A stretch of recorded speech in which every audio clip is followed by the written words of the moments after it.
அஸ்ஸலாமு அலைக்கும் வரஹ்மத்துல்லாஹ். செய்தியும் சிந்தனையும் அப்படிங்கிற இந்த பகுதியில் நம்ம பார்க்க போகிறது, வருகிற சட்டமன்ற தேர்தலில் இஸ்லாமியர்களுடைய வாக்குகள் குறையாமல் அந்த வாக்காளர் பட்டியலில் இடம்பெறுவதற்காக வேண்டி நம்ம சில முயற்சிகளை நம்ம செய்ய வேண்டியது இருக்குது. ஏன்னா ஒவ்வொரு அரசியல் கட்சியும் இன்றைக்கி கூட்டணி வைக்கிறதா இருக்கட்டும், தேர்தலில் வெற்றி பெறுவதாக இருக்கட்டும், ஒவ்வொரு தொகுதியிலையும் வெற்றி பெறுவதற்கு எவ்வளவு ஓட்டு இருக்குது, அந்த ஓட்டில் நமக்கு எவ்வளவு வரும் அப்படின்னு கணக்கிடுறது எல்லாமே அந்த ஓட்டை வச்சு தான் அவங்க கணக்கிட்டுக்கிறாங்க. ஒவ்வொரு தொகுதியில் எவ்வளோ ஓட்டு இருக்குது அப்படின்ட்டு.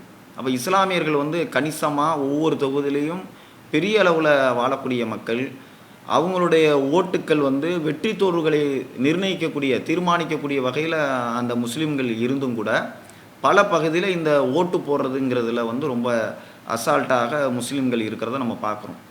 அதுக்கு என்ன காரணம் அப்படின்னா, இஸ்லாமியர்களுடைய அறியாமை. அதாவது அவங்களுக்கு தேர்தலுக்காக வேண்டி முன்னாடி தேர்தல் ஆணையம் அறிவிக்கக்கூடிய அந்த ஓட்டு படிவத்தை பூர்த்தி செய்து கொடுக்கக்கூடிய வாக்காளர் படிவத்தை பூர்த்தி செய்கிறது, வாக்காளர் படிவத்தில் பேர் சேர்க்கறது, பேர் நீக்கிறது, அவங்களுடைய பெயர் இல்லைன்னு சொன்னால் அதை திரும்பி புதுப்பிக்கிறது, இப்படி பல விஷயம் இருக்குது இல்லையா? இதை பற்றிலாம் எந்த அறிவும் இல்லாதவர்களாக இஸ்லாமியர்கள் பாமரத்தனமாக இருக்கிறது தான் காரணம். எலெக்ஷன் அன்னைக்கு என் பேர் இல்லையே அப்படின்னு சொல்லக்கூடிய முஸ்லீம்கள் அதிகமாக இருக்கிறாங்க. அப்போ நம்முடைய பெயர்கள் விடுபடாமல் இருப்பதற்கும், அதே மாதிரி புதிய இஸ்லாமிய வாக்காளர்களுடைய பெயர் சேர்க்கப்படாமல் இருப்பதற்கும் முஸ்லீம்கள் ரொம்ப விழிப்பாக பணியாற்றணும்.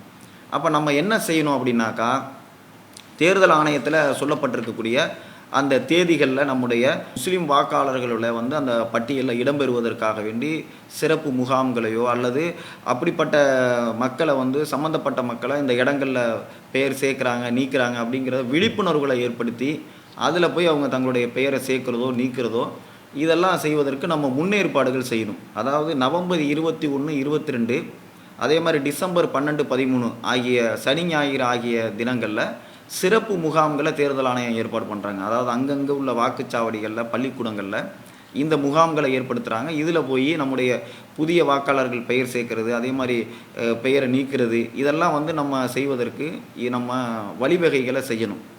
அதே மாதிரி பார்த்திங்கனாக்கா, நவம்பர் 16 டிசம்பர் 15 வரைக்கும் நம்ம தொடர்ச்சியாக பெயரை சேர்க்கறது நீக்கிறது, இடமாற்றம் செஞ்சவங்களுடைய அந்த விஷயங்களை மாற்றுறது, இது மாதிரியான இதை நம்ம ஒவ்வொரு தேர்தல் அதிகாரிகள் இருக்கக்கூடிய அந்த அலுவலகங்கள்லையும், நகராட்சி பகுதிகளில், மாநகராட்சி பகுதிகளில், பேரூராட்சி பகுதிகளில் நம்ம போய் தொடர்ந்து நம்ம செய்யலாம். அப்போ இதற்காக நம்ம வழிகாட்டணும். ஏன்னா பெரிய அளவில் ஓட்டை பற்றி பெரிய சிந்தனைகள் நம்ம சமுதாய மக்கள்கிட்ட இருக்காது. நமக்கு என்னம்மா யாரோ ஒருத்தவங்க ஜெயிச்சுட்டு போட்டோம் அப்படிங்கிற மாதிரி கூட சில பேர் இருப்பாங்க. தேர்தலில் ஓட்டுங்கிற ஒன்றை வச்சு தான் ஒவ்வொரு அரசியல் கட்சியுமே பயப்படுறாங்க. இன்றைக்கி பார்த்தீங்கன்னா சட்டமன்றத்தில் 40 ஓட்டில் ஒருத்தர் தோக்குறாரு, 19 ஓட்டில் ஒருத்தர் தோக்குறாரு, 20 ஓட்டில் ஒருத்தர் தோக்குறாரு. இதெல்லாம் நம்ம பார்க்குறோம். சர்வசாதாரணமாக ஒரு 100 பேர் ஓட்டை ஒருத்தர் வெற்றி தோல்வியை தீர்மானிக்குது. அப்போ ஒவ்வொரு ஓட்டும் ரொம்ப முக்கியமான ஒரு விஷயம் அப்படிங்கிறத நம்ம உணர்ந்து சமுதாய மக்கள் அனைவருமே நம்முடைய ஓட்டை நாம் சரியான முறையில் செலுத்துவதற்கும் நாம் பாடுபட வேண்டும். ஜனநாயக கடமை ஆற்றணும். அதே மாதிரி அந்த ஓட்டை நம்ம செலுத்தணும் அப்படின்னு சொன்னால் இந்த வாக்காளர் பட்டியலில் நம்முடைய பெயர் இடம்பெற வேண்டும். அதற்கு நம்ம என்ன செய்யணும்னாக்கா, புதிய வாக்காளர்கள் யாரெல்லாம் இருக்கிறாங்கன்னு பார்த்து அவங்களுடைய பெயரெல்லாம் நம்ம சேர்க்கணும். அதே மாதிரி நம்முடைய பகுதிகளில் இருக்கக்கூடிய மக்களுடைய பெயர் வாக்காளர் பட்டியலில் இடம்பெற்றிருக்காங்கிறதையும் சரி பார்க்கணும். ஒவ்வொருத்தவங்களும் தங்களுடைய பெயரை அதில் இருக்குதாங்கிறத சரிபார்த்து கொண்டு அதற்குரிய அந்த காலகட்டத்திற்குள்ளாக நாம் எல்லா வேலைகளையும் சரிபார்த்து சேர்க்கறது நீக்கிறது எல்லாத்தையும் நம்ம முடித்தோம்னு சொன்னால் இஸ்லாமியர் வாக்காளர்கள் எவ்வளோ பேருன்னு பார்ப்பாங்க.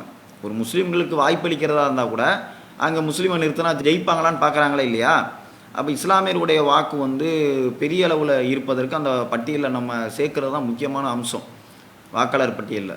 அப்போ இஸ்லாமியர்களுடைய வாக்கு பெரிய அளவில் இருந்ததுன்னு சொன்னால் அந்த தேர்தல் பிரச்சாரமே இங்கே வேறு மாதிரி எதிரொலிக்கும். முஸ்லீம்களுடைய வாக்கு வாங்கணுங்கிறதுக்காக நிறைய வாக்குறுதிகள் கொடுப்பாங்க.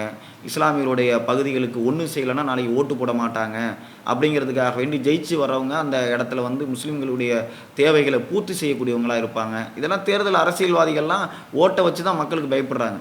அப்போ இதை கவனித்து நம்முடைய வாக்குகளை முழுமையாக செலுத்துவதற்கு வாக்காளர் பட்டியலில் நம்முடைய பெயரை சேர்க்க வேண்டும்.